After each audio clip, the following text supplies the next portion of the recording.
It's a Friday, and we're talking football non-stop. All football, all the time. This is another edition of Football Friday with JJ and Alex, presented by G2G Bars on 97.5, the KSL Sports Zone.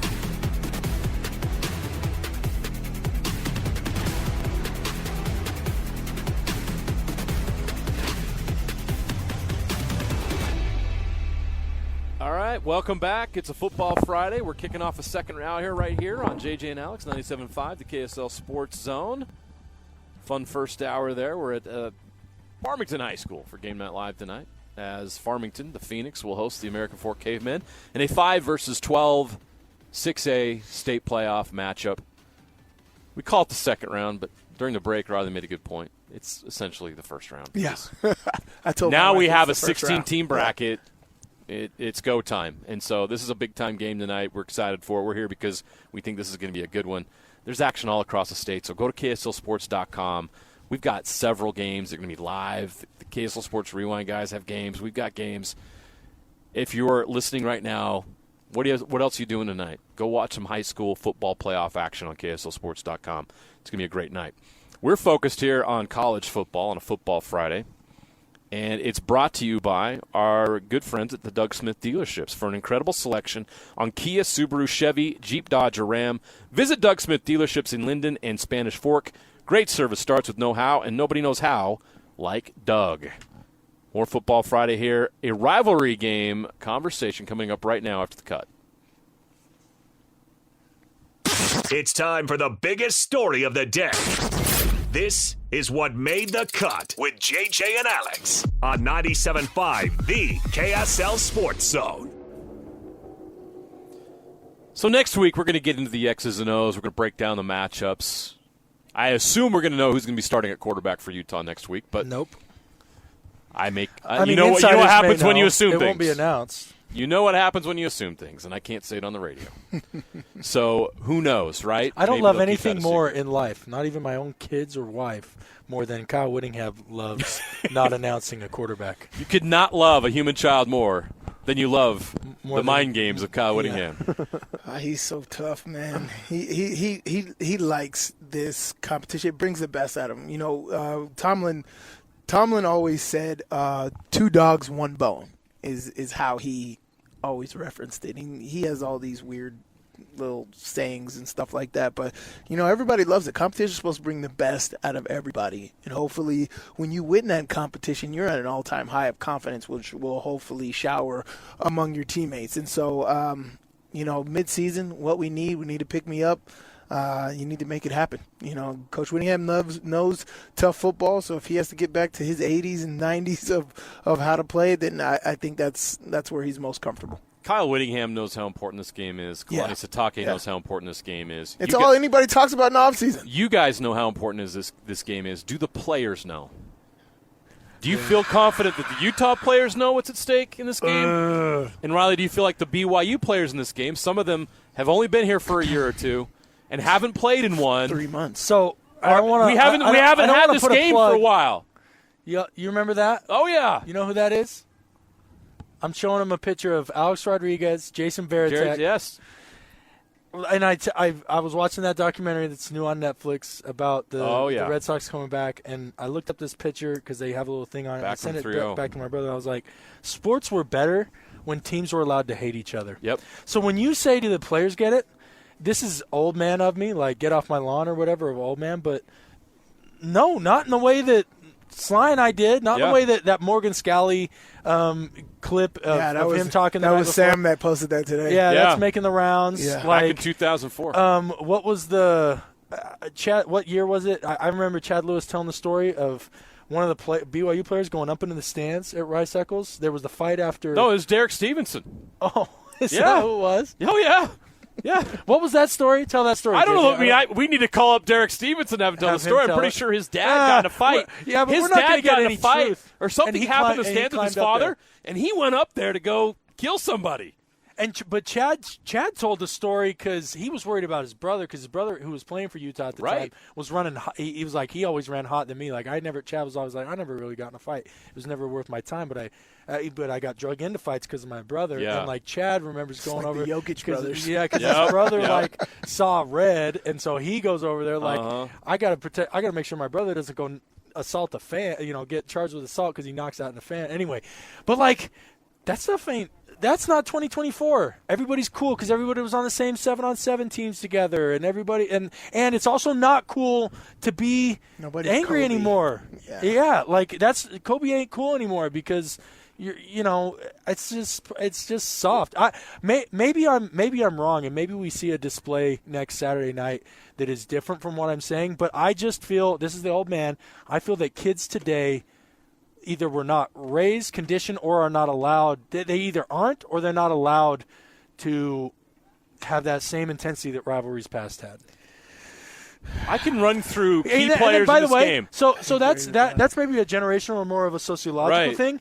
Compound that with 10 years of being not in the same conference, playing intermittently, and the game never being truly meaningful, always being played like week 1 through 3. And with the athletic department / football programs trying to temper this down and downplay it, like we don't need them, they don't need us.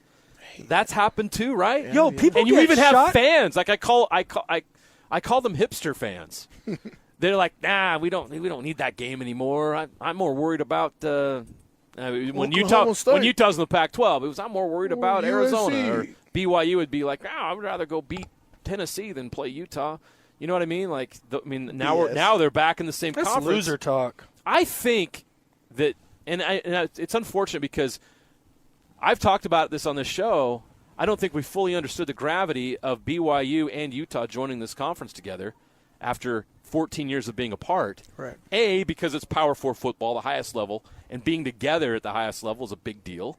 But B, it forces them to play each other every year again in November when it really matters. Will it though? Sorry, because the Big 12 doesn't have divisions. No, but they have priority scheduling. Good. That's why we always play Arizona and Arizona State will always play each other. Okay, They've set up this thing to try to make sure that like Kansas State, Utah, Colorado. That's why BYU doesn't play Colorado until I think 2028. Got it.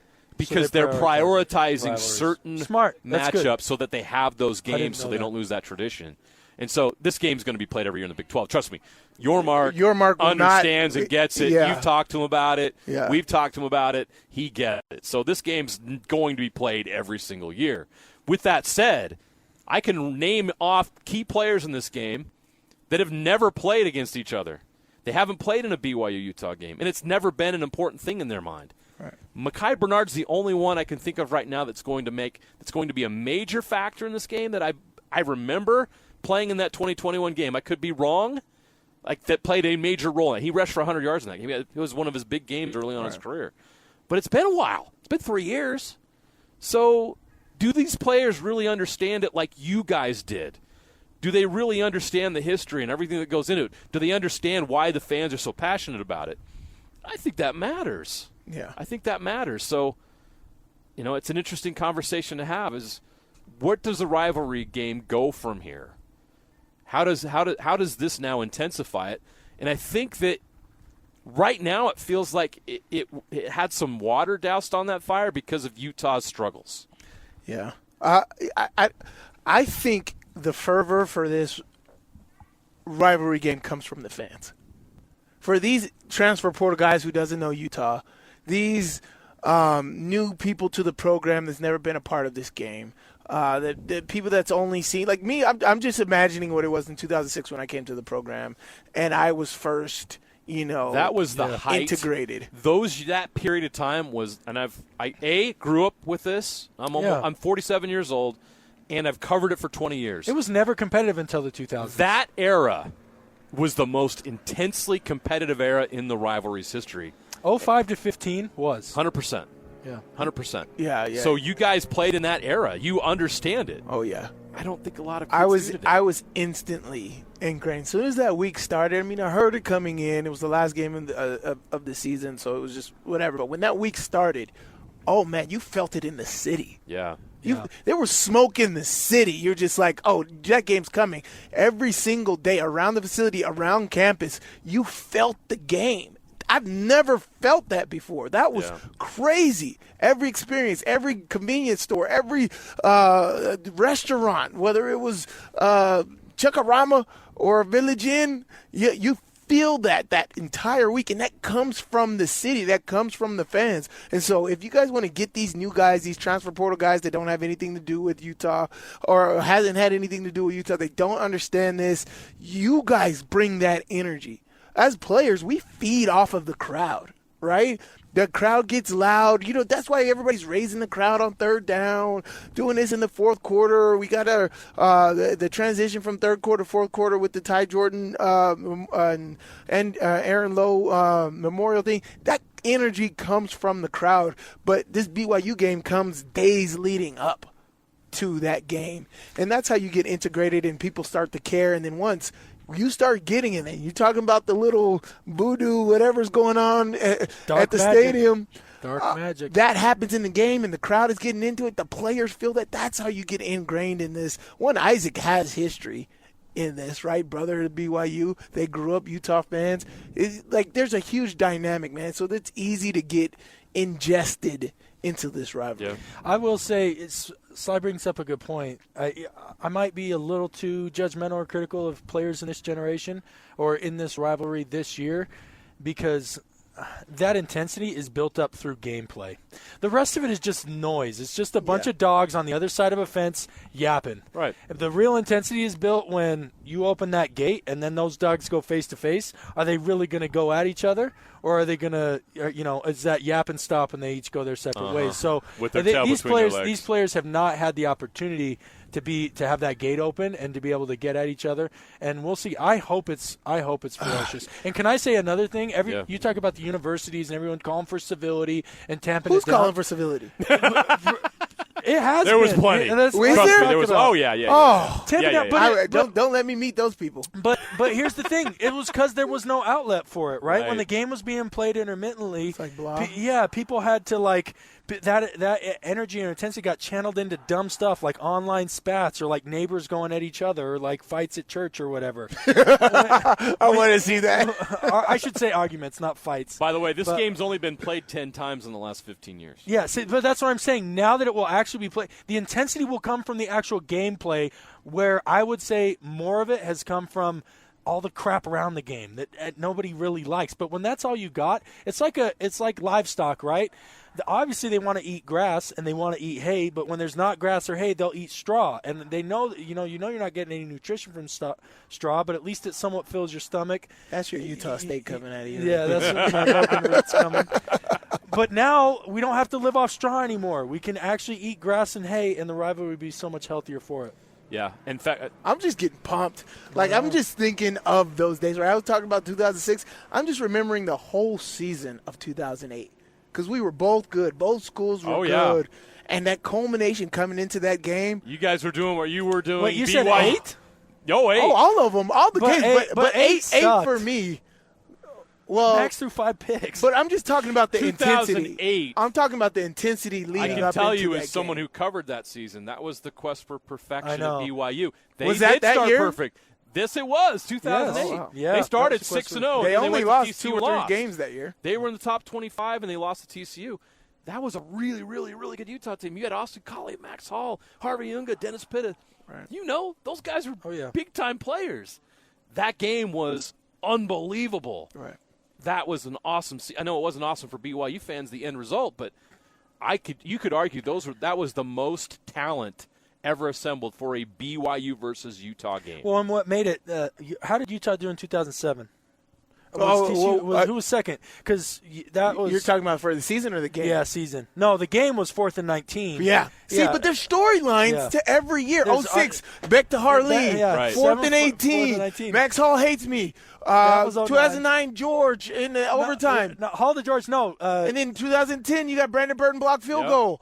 There's storylines leading up. Those were 2009 games. was actually Max Hate Me. What does Utah call 2008? That was 2008. No, Hate Me was Max Hall said 09. that after beating He did. you guys. Yeah, in 2009? He said Yes. that. I was there. He was saying that because he said that at the Because post-game press conference. I thought it was after the 7 turnovers. No. So he was referencing. Yeah. Okay. So Max Hall said that after beating you guys in the 2009 game. He was referencing the 2008 game. Yeah. That's what the game where happened. he had was held on to referencing it. 8. that was the game where people poured I mean, beverages on his family. Yeah, but people pour stuff on Coach Whittingham's wife after the 09 game. Well, and that boiler. How are we? Whit was Max is pissed. my boy, and I'll defend him anyway. But like, that's a very loose definition of poor. Like, I've been around some drunk dudes at a lot of tight games. I don't know. Like, I've never seen someone He was so angry. When people get inebriated, like you trip over stuff. Anyway, but no, and I was most just guys gonna won't say, waste their alcohol. But to your point, in 2008, My wife gets in water fights. It's like, don't waste the good stuff. there you go. Smart. In your Smart point, in lady. 2008, like I love how many games have a name. 08, I was wondering what it was for Utah because for us it's just 5 picks. Like that was how we know 5. It was a turnovers. It was 7 turnovers. That was the I know, crowning 7 game for total the 2008 team. They completed the regular season that's undefeated. right. That's they a won the Sugar Bowl conference year. title. It was a Sugar Bowl year. Yeah. But for that and game then specifically, 9 it was the 7 Hall. turnovers. 9 was overtime. 9 was Hall. revenge. 10 was the block field goal. 11, 54 to Jake 10. That keeps one's getting- got its own name. 54 to 10. Yep. That's 54 to 10. I don't know what's the name for 12. For me, it's 3 field goals because we missed 3 field goals. No, at the end the of the game. 2012-13 games are pretty forgettable. But then you get Yeah. the 35. The 2016 game was Taysom in Bryce Eccles Stadium coming up short. And Yeah, as what was we start- 13?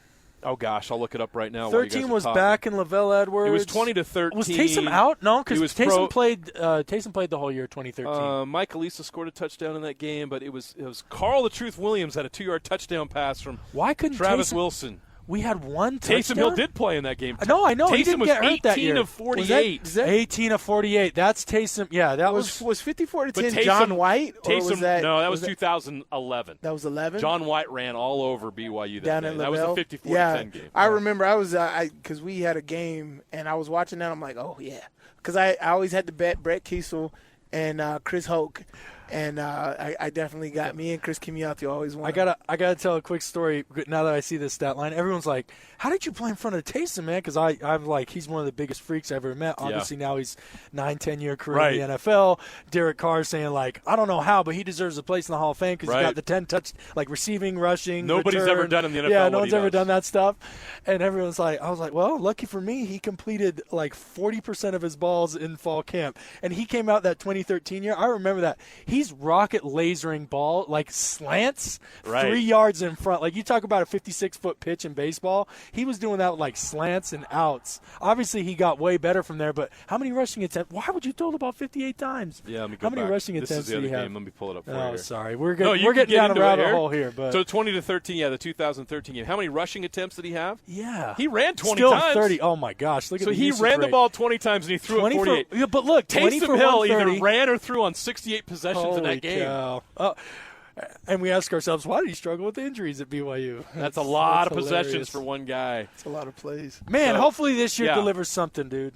Hopefully it Well, delivers that's what I something. wanted. That's what, in that Would You Rather, that's why I asked, because, I think everybody right now on both sides just wants to win the game. Yeah. But listen to what we're doing right. We're talking about memories, and like there's things. We're old heads. The reason why this game is so great and why it's better than the other ones is because it has this history to it. It has this history that you Games can't with names. find anywhere else. Is there like a podcast or something? Maybe there's a Twitter account or something called Games with Names. Yeah. That's what this rivalry is about. Like it's It got is. games with names. 100% is. And so I value that as somebody that's it's watched it You covered as a it. sports You fan, covered or it. I've covered it for 2 decades. Right. Like, these stories are incredible. These games are incredible. I was in the end zone in 2006. I was in the end zone in 2008. I was there for these moments, and they're unbelievable. And fans need to have those experiences. Yeah. The players need to have those experiences because these memories last forever. Stop selling your tickets, everybody. Seriously. That just makes me sick.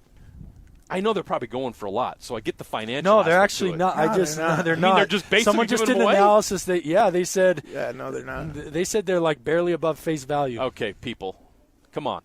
Like Utah fans, they're down. have a little bit more. They're faith. down 30%. For someone tracked it, and I don't know. I saw it on Twitter. They're down 30% from week 4. Okay. The prices are, and availability's up 20%. I'll say this. I don't know. We're a few days out. I don't even know who's starting at quarterback for Utah. This game's going to be closer and more competitive than people think, because at home with that defense, it's a rivalry game. It's Rice Eccles Stadium, and I just feel like Utah is a wounded dog right now, and BYU has a lot of pressure on them right now. They don't want to fumble the bag. It's hard. I don't think BYU had pressure at UCF because they were the underdogs, and in their brain they're like, they're 17-point favorites. We're going to go show them. How does BYU respond when they're the favorite in a rivalry game 17 on the points. road? So I'm not predicting anything right now. I'm just saying this game is going to surprise people with how competitive it's going to be. I agree. And it could be special. So you never want to miss something special in this rivalry, as we were just talking. These are fun memories that last a lifetime. All right, we've got to take a break. More Football Friday right after this. JJ and Alex, 97.5, the KSL Sports Zone. And now, a look at traffic from the KSL Traffic Center. Traffic starting to build if you're making your way southbound 15 out of the downtown area this afternoon. It's pretty much in place now from about 53rd South. You'll see the heavier traffic leading right up and through 90th South. And then you get out of it a little bit, back into around 123rd and into Utah County. Really no problems over the point of the mountain. The problems in Utah County are on Redwood Road. That stretches from just about Main Street, Lehigh, all the way over to Pioneer Crossing. And if you're trying to go west to Eagle Mountain, that's going to be a mess on Pioneer also. I-15 in Utah County looks relatively good all the way from the point leading down to Orem and Provo and into Davis County. It's a clean ride. You'll see a little bit of that slower traffic right around the Riverdale-Roy area. Attention commercial property managers and business owners. Snow doesn't have a campaign manager, but you do. Choose GoPave Utah to clear your lot and win the winter. GoPaveUtah.com. From the KSL Traffic Center, I'm Marcus Jansen on 97.5, the KSL Sports Zone. This is DJ and PK. Joined now by Utah football coach Kyle Whittingham. How long does it take to shake off a loss or 4 of them? This isn't something you've had to deal with. This has got to be weird, quite frankly. Yeah, it is, and I guess that's a positive that we have not had to deal with that, but obviously a huge negative that we're right in the middle of it. It's trying for everybody. The players, to their credit, have had a very positive attitude throughout practices and preparation, so that's been something that's been good to see. But bottom line, we got to find a way to get a W, and it's been a really tough month, to say the least. You know, we're trying everything we possibly can to get this thing turned around. I can tell you that. There's no stones left unturned, nothing that we're not evaluating, reevaluating, and we just got to keep searching for the answer. No shortcuts. It's nothing but hard work and trying to figure things out. Catch DJ and PK mornings from 6 to 10 on 97.5, the KSL Sports Zone. It's a Friday, and we're talking football non-stop. All football, all the time. This is another edition of Football Friday with JJ and Alex, presented by G2G Bars on 97.5, the KSL Sports Zone.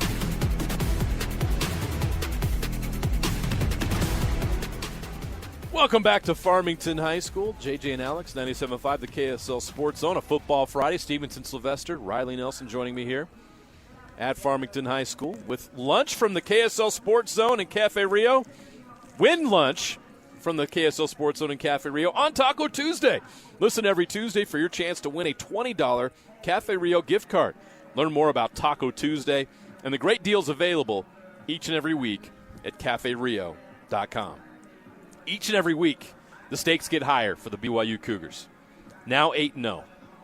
4 wins away from a perfect season. And if you look ahead, which the team can't do, but we can, there's a possibility that this team could run the table. The path is there. There's no doubt about it. In fact, according to ESPN FBI, BYU will be favored in all 4 games in the month of November. So, Riley, I'll start with you. Which loss hurts the least? It's definitely not Utah. Which game on the schedule concerns you the most? Yeah. Will BYU run the table? If they don't, what's that game that's going to get them? It's Arizona State. It's got to be the 2 away games. Yeah, it's Arizona State. Both away games. He's talking about Dark Magic at Rice Eccles Stadium. Yeah. Playing down in Arizona State's not great. I think that it's on a Friday. A part of that four-game losing streak in 2017 was down there at Arizona State as well. It's just weird. Of course, Houston State hasn't been great. Houston ain't got the juice. No. Despite what happened last week with Utah. Hey, Houston man, I thought that too, and freaking they beat us. It's funny. They got a good defense, but you mentioned you mentioned games. I'm going to mention one you didn't. That Kansas game has a weird. It's at home. No, it doesn't. I know, but no. Kansas almost beat Kansas State on the road. You guys trounced freaking Kansas State. Am I just trolling right now? Are you saying this because trying Kansas to create State was 29-27? something that's not there? It's not. Hold on, was that a backdoor 29-27? I didn't watch that game. No, it wasn't. No, it wasn't. No, it wasn't. Wow, Kansas was up right at the fourth quarter. That team's showing That's some wild. fight. They're well coached. Lance Leipold's a good coach. I mean, Oklahoma State was up on BYU too. Right. So, I mean, it might have been just a fluke game. But, I don't see that. That's not a game. Rice at LaVell Edwards Stadium. Also, they go Iowa State, BYU. So, Iowa State's going to beat them up. And then they got to come to Provo. Those are two back-to-backs that are rough. So, let me frame this, Riley, and then Arizona State. I have something to ask Sly about this because he's actually done it. You've experienced a undefeated season. It's not easy to do. What is the concern? What is the weakness you see with this BYU team that someone could take advantage of? That they do run the table and they win the conference championship game, get slotted as the 4, and got to play, the number 2 of the SEC. That sounds like an amazing problem to have. No, let's lose to ASU, come back, win the conference championship. Or wait, no, do we want to shoot? They're not getting in. They're not getting in as 2 loss. How do we not get 2 loss? How do we get no chance 2 loss? How do we get in that to be that top seed? How do we get to be that 5 or 6 seed? How do you get that 6 seed? You lose in the Big 12 championship game as an undefeated team. Yeah. There you go. That's what I want then. Okay. Because the rankings, by the way, the college football playoff rankings come out on Tuesday. Election day. We're all going to be focused. People are going to be worried about Election day. I'm focused on the college football playoff on Tuesday. By the way. Because BYU, I think, is going, and we talked to Mitch Harper about this yesterday, BYU is going to be ranked higher than BYU fans are ready for. I think there's going to be a lot of respect for what BYU's done in that committee room as opposed to the AP poll. They look good when they're winning. They have 2 top 25 wins. Right. And those 2 top 25 teams, that's their only loss. Kansas State and SMU are 7-1. SMU is in the ACC race. Yeah. They're legit contenders in the ACC. Right. Kansas State, obviously, is a Big 12 contender. BYU's resume it's not just that they're 8-0. Dang, no. The resume's good. Because here's the thing. You're probably not – this probably ain't the year that you're deep enough to, national championship, if that ever is going to happen. So you at least want the conference championship. I don't know what I want. You want to win a championship. Okay, fine. I'll take the whatever. I'll take the conference championship, whatever happens in the playoff, even if you get slotted at that 4. Although some people are saying you're undefeated conference champ, you might hop and get the 3, especially if Miami. I think Miami's. Who's got a greater chance of running the table? Who's got a greater chance? But that doesn't matter in a perception. In a ranking, Miami will always be above BYU just on brand. But what does Miami's remainder look like? I don't know, but they haven't beat a top 25 team yet. It's the ACC. They ain't got nothing. Play Florida State. Although I keep saying on brand they'll beat them, but let's see what the committee comes out with. Right. No. I think the committee is going to see it differently. Miami's got Duke at home, Georgia Tech on the road, Wake Forest at home, Syracuse. That Syracuse game in Syracuse, that might be where Miami trips up. No. They could trip up in the ACC championship game against SMU. The championship game might be where Miami has a test. SMU plays Pitt this weekend. We'll get to that in our prediction segment, but that's a big game in the ACC. And Clemson is playing Louisville this week. Clemson could take their first L in conference play, so we'll see how that all plays out. But Sly, I know obviously you're not pulling for the Cougs right now. What? Of course not. Heck? But you knew what it was like to be 8-0. Right. Looking at 4 games left in November, 4 games away from doing something special. What did your group do to finish the job? We played New Mexico. And guess how that happened? 13-10 in a freaking heartbreaker. So was Oklahoma State BYU's New Mexico? No. Or do they need another New Mexico? They're Utah. Their New Mexico is going to be Utah. Watch. It's going to be cut. And that dark magic's going to come out, and the Utah fans are going to go nuts. I'm calling it right now. No. Oh man, no. It's no, so, but they beat. I'm okay with that because they beat New Mexico Right. and it woke everybody up for the home stretch. Right. Yeah. Well, Because you- Because what And happened you're after saying- New Mexico? what? What happened after New Mexico? TCU 13-10. Oh, it was a tough game. But It was a top 10 TCU, team. They were a TCU top 10 was team, awesome. yeah. And then who'd you play before BYU? San Diego State. You whoop them? No, 60 plus points. So. Yeah, so Crushed whoop them. San Diego State, whoop to BYU. I think it was 63-28 if I remember. So New Mexico woke you up to withstand the test of TCU, and then you handled business San Diego State, Utah. And then Alabama. And then again in the bowl. Everybody's shooting for you right now. Yeah. Everybody wants to knock you off. If you're in the top 10 team, that's the goal, especially in a rivalry game like this. You talk about Pitt, West Virginia, like those type of games. If either one of those teams were in this position, they would want to knock the other team off more than anything. Right? And so, that's exactly what's going on right now. Utah's going to have to come into this game. I want to be the spoiler. I want to be the blemish on your record. You can still go to the Big 12 championship after this game, but you're going to know you lost to the Utes. And that would be my mindset heading into this game and all the energy you need to. Plus, you only have so many opportunities to play football, right? And so if these guys can make that happen this year – and say, I was on that team that beat the 8-0 BYU Cougars. That's a great resume builder, even if they hit the portal, whatever it is. But as we talk about games with names, make this a game with names. There's one thing I think BYU has to figure out in the month of November. They have played this nobody believes in us card really well. Can't do that anymore. It's not going to happen in November, guys, because the computers predict them to win all 4 of their games. They're going to be favored in all 4 of their games. Hey. How does BYU handle psychologically Utah didn't handle it being this the year. favorite? Utah didn't handle it this year. Utah teams have rarely handled it well. What confidence do you have that the committee's going to rank them high? I think the committee might stick them somewhere around 9 or 10, just like the AP I think is, they're going to and be right continue where to they're slide at. them. That's still pretty darn good. Yeah, it's great. I don't You think got room to grow in these last 4 weeks. Not for having the best strength, the second best strength of record out of all the teams and being undefeated. No, And I think they you're could talking be about higher. the brand names. I think they're going to be right where they're at. Which BYU can play off that. And let me tell you something let me- about those ESPN computers that I saw this morning. Okay. The Jets. They're rigged. Yes. No, they are rigged for ratings because they said the Jets are favored in every remaining game this year after watching the just putrid Jets last night. Man, I should have taken my kids for a second round of trick-or-treating because came home to that Texans-Jets game and, I wished the World Series would have been. I know. Gosh, give me anything back. It was brutal. I almost switched over to NBA basketball. But the Jets win. And then this morning, because I don't know, Jets fans must be gluttons for punishment and watch a lot of ESPN. Because they showed the Jets are favorites. It's 10 through 7, so I think 7 games remaining. Anyway, they're favored in every game except Week 16 at Buffalo.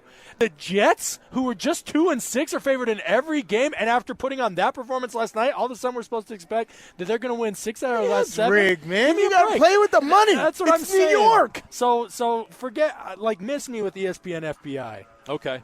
But when we come back, I'm going to make the case for BYU to be ranked as high as 6th in the first college football playoff rankings. All right. We'll do that Hear next. this. Okay, hear Here on a this. Football Friday, JJ and Alex, 97.5, the KSL Sports Zone.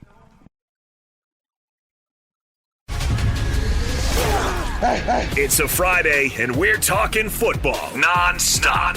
All football, all the time. This is another edition of Football Friday with JJ and Alex. Presented by G2G Bars on 97.5, the KSL Sports Zone. Football Friday continues here from Farmington High School.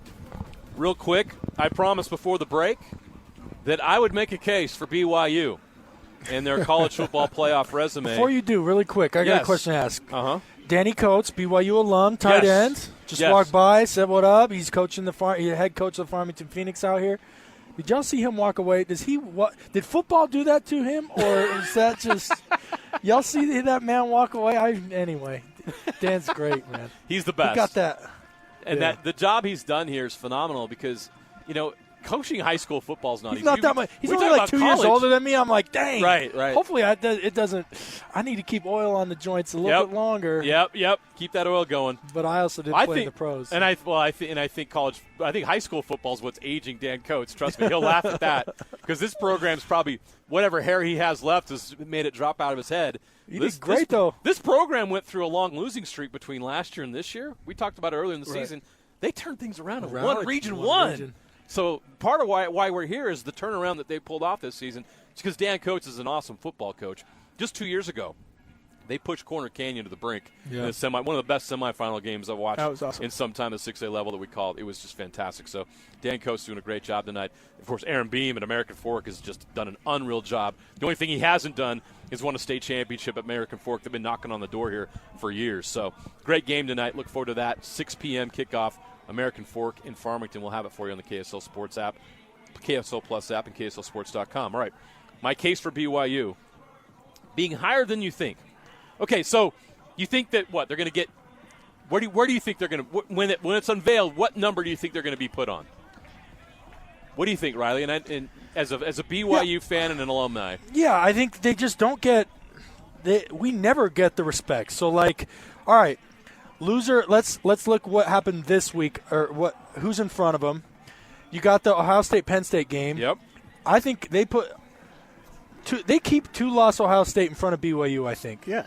Because it's to Oregon and Penn State, so they lost to the number 1 and number 3 team. Yeah. They do it to Alabama all the time. Yeah, I think you're right. Which again they drop them behind. They drop them behind 1-loss Texas. They love Notre Dame so much, so probably drop. In fact, that's my problem. Ohio State. Yeah, I know. Lost to Northern Illinois. And their schedule is crap. But they do have that quality win against Texas A&M, who's right behind BYU in the AP poll. Could Texas A&M lead BYU with 1 loss? I don't think so. So, who drops out? They're going to need someone in front of them. Who do you? One loss Miami. Who has the better them. resume, Miami or BYU? Does 2-loss Tennessee even drop behind them? Yes, 100%. Yeah, if they have 3 and 5 Kentucky and 1 and 7 Mississippi State. So if Tennessee loses. Tennessee lost to Arkansas. I know they beat Alabama, but we're clearly seeing that Alabama is not Alabama. So, in my opinion, what is their quality win? Yeah. The only hope that I have of someone – so BYU's currently sitting at 9 in the AP, and the 8 in front of them, the only 2 teams that from a brand or a resume that if they trip – and by the way, if they trip up, because I don't believe the maybe the committee – disrespects Tennessee a little bit, but they're not going to disrespect Notre Dame, Texas, Miami, Ohio State, Penn State, Georgia, and Oregon. They're just not going to do it. So maybe Tennessee is the only one that might not have the brand strength to survive against BYU. And then in front, all of them can weather a loss with maybe the exception of Miami. Maybe Miami goes to right behind them. But 2-loss Texas stays in front. 2-loss Ohio State stays in front. 1-loss Penn State stays in front. I don't think Georgia and Oregon are going to lose. Let me read off this list real quick. This is a team that lost by 2 touchdowns to Georgia. They only won it by a field goal in Nashville against Vanderbilt. And the rest of their wins are Colorado State, Michigan, UTSA, UL Monroe, and Mississippi State and Oklahoma. Is that Texas? That's Texas. Does BYU have a better resume than Texas? I would argue. But it doesn't matter. We've talked about that. Yeah, it doesn't matter. But the brand should have nothing to do with what JJ, the committee Vince decides. Young. You're completely right. McCoy. Archie Manning. Come on now. It should not matter. It's simply resume, and based on resume, we just talked about the I Jets. can put BYU as high as 6 here. I could legitimately say they have a better resume than Miami because Miami hasn't played a top 25 team. Both are undefeated. One has 2 wins over top 25 teams. One has 0. If it's not Miami, if it's Memphis, who are you picking? BYU. Right. Why are we giving Miami the benefit of the doubt? Because it's Miami? That's baloney. This is supposed to weed through that. It's supposed Cam to be Ward is going to be committee Heisman, of human beings. Cam Ward is going to be Heisman this is rankings. The better resume. You got to put him in there. And Notre Dame has a bad loss. A bad loss. Oh, a bad loss. I can only see if those loss. teams lose. If Notre Dame, Texas, Tennessee lose, I could see them jumping 8-0 should matter more than 7-1. Of course it does, but it doesn't. Even unless when we were the 1 8-0. or the 2 is to a team that's in the top 5, right? That's my case for BYU. Yeah. I think BYU fans will be surprised at the respect that they get on Tuesday, but I think they're a lot like you, Riley. They just think they're going to get crapped on. What if they get leaped on by Texas A&M? Highest I think is 8. That's possible. I know, that's what I'm saying. But they have every right to be upset about that because 8-0 should mean more than 7-1. So the whole reason why we said that, and I know we got to get to break, but the whole reason why we said this is because you were saying, what if everybody starts hopping on the BYU train? And I'm telling you, the football program does not have enough respect. And the ESPN machine and everything around the playoff, they will not get it. They will be able to continue to say that, look, here we are sitting at 9-0. We just went into our rival's house, took care of business, and they still got us back here sitting at 10. And that will help continue to fuel the fire and decrease the chances that they get snake bit against one of these struggling programs like Kansas or Houston. If that's the case, it'll be extremely disappointing because this 12-team playoff was supposed to be about resume and what you really did. It wasn't about the 4 teams. It wasn't about what conference you're in. It wasn't about your brand. It was about who has the best resume, just like the NCAA tournament is supposed to be in basketball. And if it turns out to not be that case, I need you to give me one of these pep talks around like politics and the state of the. You got the rose-colored glasses, JJ. I like it. Apparently. I need some of that in my life. All right. Well, let's hope that the committee's kind to BYU on Tuesday. All right, we got to get to a break. It's Football Friday. JJ and Alex, we got more next. 97.5 the KSL Sports Zone.